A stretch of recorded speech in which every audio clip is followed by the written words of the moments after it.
Praise the Lord.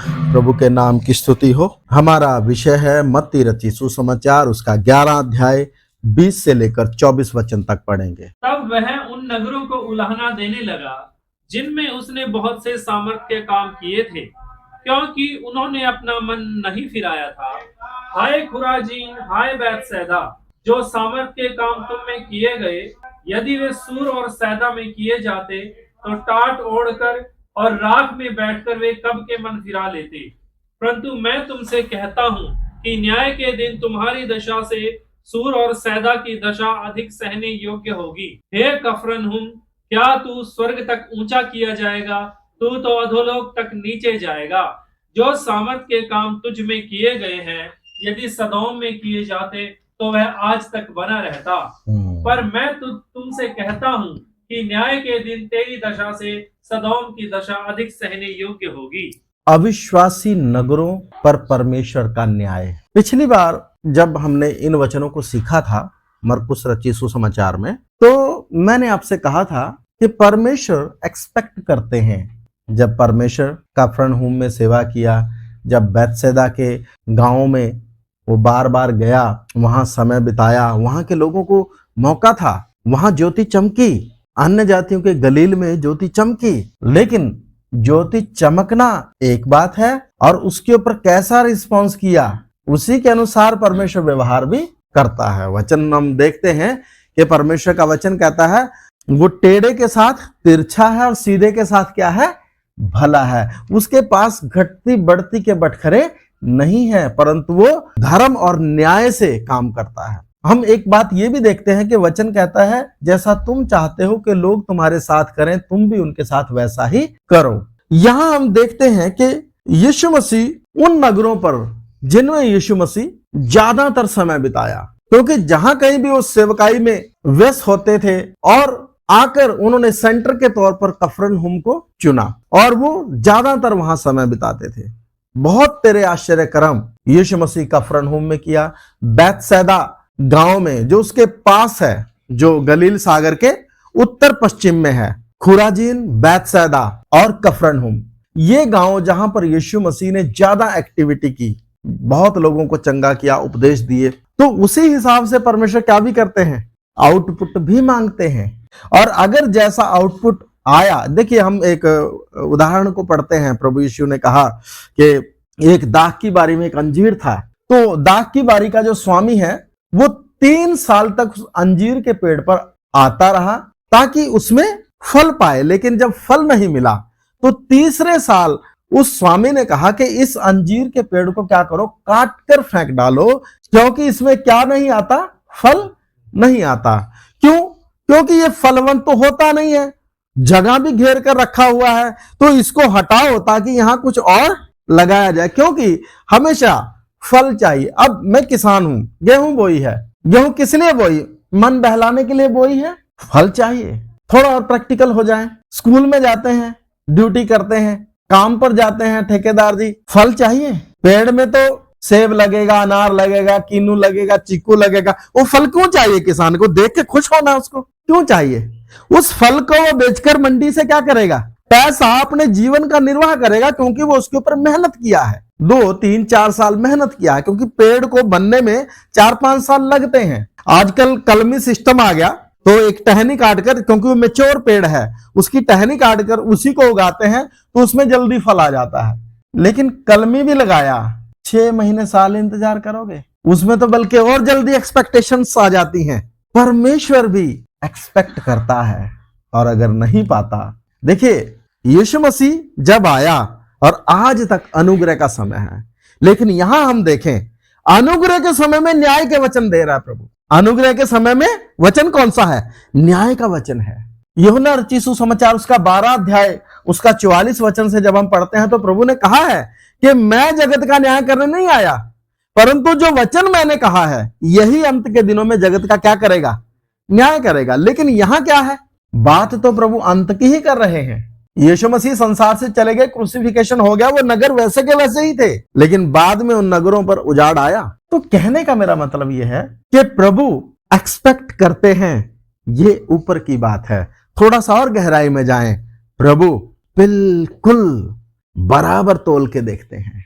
Israel जब मिस्र से निकाला गया, 10 विपत्तियां मिस्र पर डालकर लाल समुद्र में मिस्रियों को डुबाकर परमेश्वर ने व्यवस्था दी। व्यवस्था क्या है? परमेश्वर कौन है करके उसके व्यक्तित्व की एक पहचान है। क्योंकि व्यवस्था आने से पहले लोग परमेश्वर को उतना गहनता से नहीं जानते थे, वो कितना पवित्र है करके, उसने इसको छूना है उसको नहीं छूना है, ये खाना है नहीं खाना है, ये प्रतिबंध क्यों लगाए? ताकि परमेश्वर के व्यक्तित्व को पहचाना जा सके।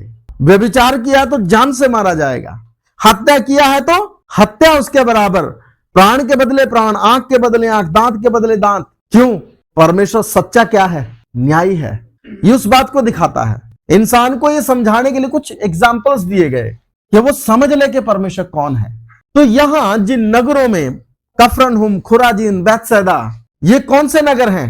ये वो नगर हैं जो इजरायली नगर हैं, जिनमें मैक्सिमम अन्य जाति तो रहते हैं लेकिन मैक्सिमम यहूदी रहते हैं। और इनकी तुलना प्रभु किससे कर रहा है? सूर और सैदा से, सदोम अमोरा से। सूर और सैदा, सदोम और अमोरा मेडिटेरियन सी के किनारे बसे हुए अन्य जाति और दुष्ट नगर हैं। सदोम अमोरा दुष्ट नगर हैं।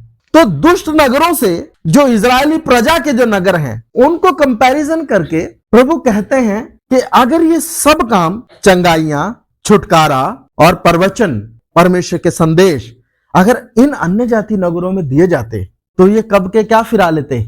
मन फिरा लेते। इन नगरों के पास वो मौका नहीं था। आप देखिए इतिहास में योना नीनवे में गया, जो दुष्ट लोग थे नीनवे के लोगों ने क्या फिरा लिया? मन फिरा लिया। प्रभु उसी एग्जाम्पल को वहां दे रहे हैं कि अगर ये मौका उन नगरों को मिलता जो तुम्हें मिला है तो क्या फिरा लेते?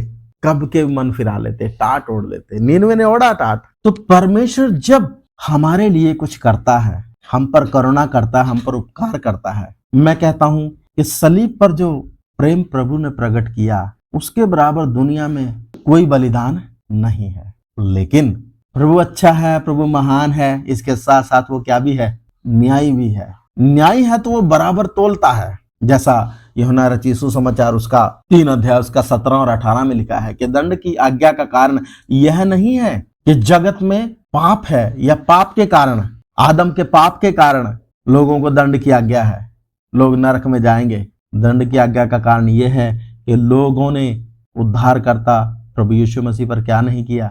विश्वास नहीं किया। प्रभु यीशु मसीह उद्धार के काम को पूरा किया। आदम के पापों के बदले जो कीमत देनी थी वो सब दिया। वो पाप तो हटा दिए गए, उन पापों की कीमत दे दी गई, लेकिन उसके बावजूद स्वेच्छा से जो व्यक्ति पाप में जीना चाहता है, यीशु मसीह पर, उद्धारकर्ता पर विश्वास नहीं करता, वचन कहता है मार्ग, सत्य और जीवन मैं ही हूं। एकमात्र मार्ग है, एकमात्र सत्य, एकमात्र जीवन है। उसको जब स्वीकार नहीं करेंगे तो अविश्वास के कारण। अब एक लफ्जी ईमान है, विश्वास। कई प्रकार के विश्वास होते हैं ना। एक विश्वास होता है कि चंगाई मिल गई, वो विश्वास। भूत निकल गया, वो विश्वास कि चलो जी प्रभु कर सकता है। एक विश्वास यह है कि अपने पापों को मान लेना, पश्चाताप करना और उनको छोड़ देना और आगे का जीवन प्रभु के लिए समर्पित करना और बपतिस्मा लेकर ये घोषणा करना कि हम गीत गाते थे, यीशु के पीछे मैं चलने लगा, ना लौटूंगा ना लौटूंगा। तो कहने का मेरा मतलब क्या है? अन्य जाति नगर जो कफरनहुम, खुराजीन और बैतसैदा से लगभग 50-60 किलोमीटर दूर हैं, मेडिटेरियन सी के पास हैं। ये नगर गलील के उत्तर पश्चिमी इलाके में है और ये अन्य जाति नगर कहाँ है? सूर और सैदा मेडिटेरियन सी के पास, फिनिशिया के पास, दूसरे देश के नगर हैं। उनसे तुलना की जा रही है और प्रभु कहते हैं कि अगर उनको मौका मिलता तो वो मन फिरा लेते। लेकिन 21, हाय खुराजीन, हाय बैतसैदा, जो सामर्थ के काम तुम में किए गए, यदि वे सूर और सैदा में किए जाते तो टाट ओढ़कर और राख में बैठकर वे कब के मन फिरा लेते। हाँ, वो कब के मन फिरा लेते। लेकिन प्रभु किसके लिए भेजा गया? जिनको वायदे मिले, जिनको प्रतिज्ञाएं मिली, जिनको अब्राहम की आशीष मिली। प्राथमिकता तो इनको है ना। परमेश्वर तो कैसे क्रम से काम करेगा ना। इनको अवसर मिला, इन्होंने माना नहीं। मेरे पास परमेश्वर की आशीषें आना, परमेश्वर का वचन आना, पवित्र आत्मा आना, मुझे स्वर्गीय स्थानों में बिठाना, मेरा उद्धार पाना मेरे लिए दूसरों से एक बेहतर अपॉर्चुनिटी है। लेकिन अगर जो मौका मुझे मिला उसके अनुसार मैं चलूंगा नहीं, व्यवहार करूंगा नहीं, तो फिर मुझसे बड़ा श्रापित भी कोई और। आप देख लीजिए, जिन इजरायलियों को प्रभु ने इतने वायदे, प्रतिज्ञाएं, इतनी आशीषें दी, वो इजरायली जब उसके अनुसार नहीं चले तो दुनिया में सबसे मार खाई हुई जाति कौन है? 57 बार इजराइल उजड़ा है, 57 बार गुलामी में गया है और 2 बार टोटली उजड़ा है। दुनिया में ऐसा भयंकर इतिहास किसी और जाति का नहीं है। ये तो परमेश्वर की करना है कि परमेश्वर ने इनको खत्म होने नहीं दिया। तो कहने का मेरा मतलब क्या है कि जो चीज मेरे लिए आशीष है, अगर मैं सीधे मन से उसके अनुसार नहीं चलूंगा तो वही मेरे लिए क्या भी बनेगी? श्राप भी बनेगी। मैं एक सेवक हूं, सेवा करना मेरे लिए सौभाग्य है। अगर मैं सच्चे मन से सेवा नहीं करूंगा तो मेरे और मेरे परिवार के लिए श्राप भी बनेगा। जो कुछ आपको सौंपा है, जो कुछ मुझे सौंपा है, जो कुछ आपको सौंपा, एक हम दृष्टांत पढ़ते हैं ना, ये स्वामी किधर गया? अब्रॉड गया, बाहर गया, और जाते हुए अपने सेवकों को एक को 5, एक को 3 और एक को 1 तोड़ा देकर गया। आकर क्या लेगा जी? हिसाब। 5 वाले ने 10 किए, 3 वाले ने कितने कर दिए? 5 कर दिए, लेन देन किया, और 1 वाले ने मिट्टी में दबा दिया और बोला, प्रभु जैसा तूने दिया था देख वैसा ही है, क्योंकि मुझे पता है कि तू बहुत कठोर क्या है? मनुष्य। जहां से बोता नहीं वहां से काटता है। तो स्वामी ने क्या कहा? अगर तुझे पता है कि मैं कठोर मनुष्य हूं तो तूने ये पैसा लेकर सराफों को क्यों नहीं दिया? कुछ ब्याज ही आ जाता। तो उसको किधर डाला जी? अंधियारे में, जहां रोना और दांतों का क्या होगा? पीसना होगा। हमें जो कुछ सौंपा है, हमें प्रभु ने अपना आत्मा दिया, असीम सामर्थ दी, इस आत्मा के अनुसार चले, हिसाब लेगा। कफरनहूम, खुराजीन, बैतसैदा कितने बुरे नगर थे, हम तो आसानी से बोल देंगे। इजरायली कितने बेकार आदमी थे, प्रभु ने मिस्र से छुड़ा कर लाया। जंगल में चल के देखो ना जरा इजरायलियों के साथ, तुम भी कुड़कुड़ाओगे। क्योंकि परमेश्वर जब परखता है, कैसे परखता है? जेन्युइन परखता है। हम तो जंगल में भी नहीं है तो भी नहीं चल पा रहे। जो ज्ञान प्रभु ने हमें दिया, क्या करके बैठे हैं? हमें तो ठहराया ना गवाह, गवाही देते हैं। कभी समय निकाल कर गए, कभी उपवास रख के प्रभु के कदमों में बैठे आत्माओं के लिए। हमें अपने कामों से फुर्सत नहीं है। क्या परमेश्वर ने हमें धनी होने के लिए बुलाया? ये सेवक का काम नहीं है। सेवक का तो अपना काम है ही है, जो भी है हर विश्वासी का काम है। राजा बेटा कहलाने से नहीं है ना, और राजाओं की तरह जीना पड़ेगा। याजकों का समाज बने हैं, याजकों की तरह सेवा करनी पड़ेगी। जो कुछ प्रभु ने हमें सौंपा है, क्या वो प्रभु के लिए समर्पित है? प्रभु एक एक चीज का क्या लेगा? हिसाब लेगा। हम बोलते हैं प्रभु ने मुझे आशीष दी है, उस आशीष में वचन तो ये कहता है, जब तू खेत में जाए पहला पूला किधर लेकर आना? मंदिर में। जब घर में आटा गूंदे पहला पेड़ा किधर?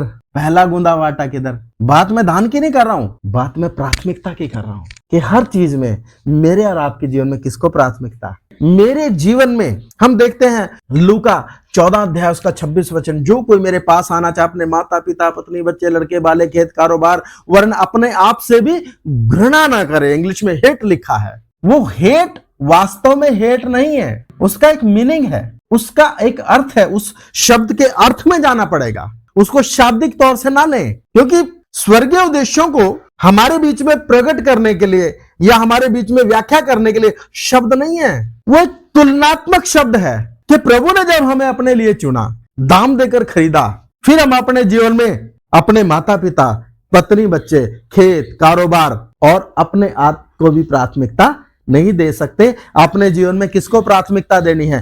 तुलनात्मक रूप से मेरी इच्छा परमेश्वर की इच्छा। तो किसको तुच्छ जानना है? अपनी इच्छा को। किससे घृणा बोलने से क्या है? मत्ती 6 अध्याय का 24 वचन में लिखा है, एक मनुष्य 2 स्वामियों की सेवा नहीं कर सकता, क्योंकि वह एक से मिला रहेगा और दूसरे को क्या जानेगा? तुच्छ जानेगा। तो हम जब धन को प्रायोरिटी देते हैं तो परमेश्वर को हम तुच्छ नहीं जान रहे हैं। जब हम धन कमाने के लिए स्वर्गीय वरदानों का स्वाद पाने के बावजूद जब हमारा मेंटालिटी धन कमाने के लिए हो जाती है कि हम धन कमाएं, बाइबल पढ़ने के लिए समय नहीं है लेकिन बिजनेस करने के लिए समय है, गवाही देने के लिए समय नहीं है लेकिन बाकी बातों के लिए भागदौड़ है। कहने का मतलब हमने अपने जीवन में परमेश्वर के स्वर्गीय उद्देश्यों को प्राथमिकता दी है, परमेश्वर के वचन को सुनकर स्वीकार करके उसके अनुसार जिए हैं, या सुनकर स्वीकार किया अपने काम धंधे में लगे हुए हैं। हमें लगता होगा खुराजीन बैतसैदा कफरनहूम ये कितने बेकार गांव थे, परंतु वही चीज तो हमारे साथ भी है। हम अपने आप को भी जांचे कि जो कुछ प्रभु ने हमें दिया है, जो कुछ हमें सौंपा है, क्या मैं वैसा जीवन जी रहा हूं? एक विश्वासी के तौर पर जैसा मुझे जीना चाहिए, मुझे भी अपने आप को जांचना है। एक सेवक के तौर पर जैसा मुझे जीना चाहिए, क्या मैं जी रहा हूं? आज तो सामान्य होगा, लेकिन न्याय के दिन हिसाब क्या करना पड़ेगा? देना पड़ेगा। किसको? मुझको भी और आपको भी, क्योंकि ये वचन दोधारी है। ये आत्मा प्राण गांठ गांठ गुदे गुदे को बार बार क्या करता है? छेदता है, किसी का पक्ष नहीं करता कि मैं आपको प्रचार करके खुद बच जाऊंगा। ऐसा नहीं होगा। जो कुछ प्रभु ने हमें सौंपा है, क्या प्रभु के लिए हमारे पास कुछ है?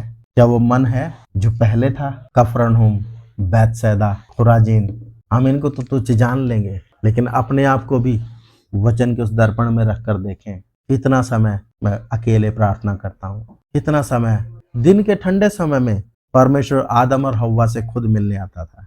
आज यदि हम सुख में, आराम के समय में प्रभु के साथ नहीं चल पा रहे हैं, अकेले में प्रार्थनाओं का जीवन नहीं जी पा रहे हैं, तो फिर कष्ट के समय में कैसे जी पाएंगे? तो आज अभी देखिए, अगर कोई पहलवान लड़ने जाए तो अखाड़े में खड़ा होकर दूध पिएगा? बता दो, अखाड़े में खड़ा होकर दूध पिएगा? उससे ताकत आएगी?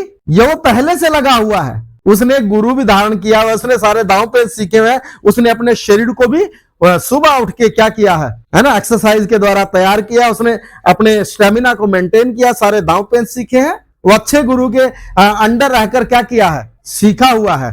तो इस सब से ही जीत जाएगा? सामने वाले की भी तो पूरी तैयारी है, सामने वाले के भी तो दांव पेच है। नहीं, जितना सहज हम मान लेते हैं इतना सहज नहीं है। शैतान को प्रभु ने क्या कहा है? बलवंत कहा है। जब प्रभु उसको बलवंत बोल रहा है, हम तो सारी जिंदगी उसकी गुलामी में काटी। हम तो अगर उसके सामने सीना तान कर चल पा रहे हैं, उसका कारण कौन है? प्रभु यीशु मसीह है, क्योंकि कीमत उसने दी है। नहीं तो हमारी तो कब का क्या पकड़ लेता, गर्दन पकड़ लेता। कुछ लोग वचन सुनते हैं, फिर पीछे हट जाता और बोलता नहीं, मैं मूर्ति पूजा नहीं करूंगा। अरे तू कौन है भाई, नहीं करेगा? तेरे जैसे तो 1000 बार करेंगे। जरा वो टेटवे पे क्या रख दे, हाथ रख दे तो लंबा पड़ा होगा। प्रभु के बगैर हम कुछ भी नहीं है। 23 पढ़े जरा। हे कफरनहूम, क्या तू स्वर्ग तक ऊंचा किया जाएगा? तू तो अधोलोक तक नीचे जाएगा। जो सामर्थ के काम तुझ में किए गए, यदि सदोम में किए जाते तो वह आज तक बना रहता। हाँ, सदोम नाश ना होता अगर इतने काम कहाँ किए जाते? सदोम में किए जाते, अमोरा में किए जाते। 24। पर मैं तुमसे कहता हूँ कि न्याय के दिन तेरी दशा से सदोम की दशा अधिक सहने योग्य होगी। उन दुष्ट नगरों से ज्यादा दंड के योग्य ठहरेगा। बेशक तूने वायदे पाए, बेशक तूने प्रतिज्ञाएं पाई, अब्राहम की आशीष पाई। हमारे लिए कहें तो बेशक तूने मन फिराया, स्वर्गीय वरदानों का स्वाद चखा, आने वाले युग की सामर्थ्यों को जाना। बेशक तू परमेश्वर के पुत्र होने का अधिकार पाया, बेशक तूने पवित्र आत्मा पाया, लेकिन देखेगा ना कि तूने पवित्र आत्मा पाया उसके अनुसार चलाया नहीं। तूने वो सामर्थ्य को पाया, आने वाले युग की सामर्थ्यों को या वचन को तूने पाया, उस वचन के अनुसार अपने आप को दिया, अपने हृदय में इस वचन को अधिकाई से बसने दिया, इस वचन के अनुसार चला या अपनी मर्जी से चला? देखेगा ना, क्योंकि उसके पास घटती बढ़ती के बटखरे नहीं है। जब उसने अपने इकलौते को परखा तो हम उसकी परख से बच जाएंगे? नहीं, न बच सकते। इसलिए प्रभु का दास कहता है, डरते और कांपते हुए अपने अपने उद्धार के काम को पूरा करो। जो कुछ परमेश्वर ने हमें सौंपा वो सब परमेश्वर के लिए, ये जीवन दाम देकर उसने खरीदा है। मुझे और आपको ये परमेश्वर की महिमा के लिए क्या करना पड़ेगा? खर्च करना पड़ेगा। और हमारे पास कोई रास्ता नहीं है, मन मर्जी के लिए कोई जगह नहीं है, एक्सक्यूज बोल के कुछ भी नहीं है, क्योंकि हम अपने नहीं हैं, दाम देकर क्या लिए गए हैं? मोल लिए गए हैं। इसलिए मेरे प्रियो, हम बैतसैदा, खुराजीन, कफरनहूम के बारे में जरूर पढ़ें, लेकिन ये परमेश्वर का स्वभाव है, हम अपने आप को भी जांच लें। कहीं ऐसा ना हो कि औरों पर ताली बजाते बजाते खुद कटघरे में खड़े हों। हमने अपने आप को जांचना है। हम में से कोई ऐसा नहीं जो पूरी रीति से पवित्र हो, पूरी रीति से कामिल हो। बस हमारे अंदर ये एक लगन रहे कि प्रभु जो कमियां रह गई हैं उनको दूर करके मुझे तुझ में और आगे बढ़ना है, स्तुति करनी है, आज्ञाकारी रहना है। जो परमेश्वर ने मेरे लिए किया वैसा प्रतिफल, वैसा आउटपुट मेरे जीवन से निकलना है, प्रभु को महिमा मिलना है।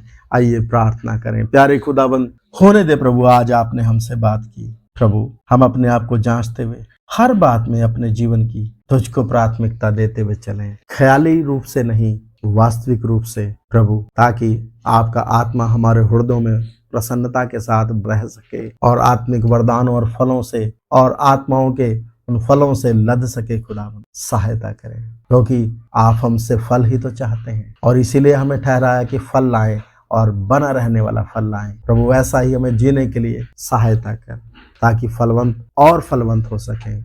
यीशु मसीह के नाम में आमीन। अब हमारे पिता का प्रेम, प्रभु यीशु मसीह का अनुग्रह, पवित्र आत्मा की सहभागिता और संगति अब से लेकर प्रभु यीशु मसीह की दूसरी आमद तक हम सबों के साथ और प्रभु की तमाम पवित्र कलीसिया और संतों के साथ होता रहे। आमीन। प्रभु आप सबों को आशीष दें। जय मसीह की।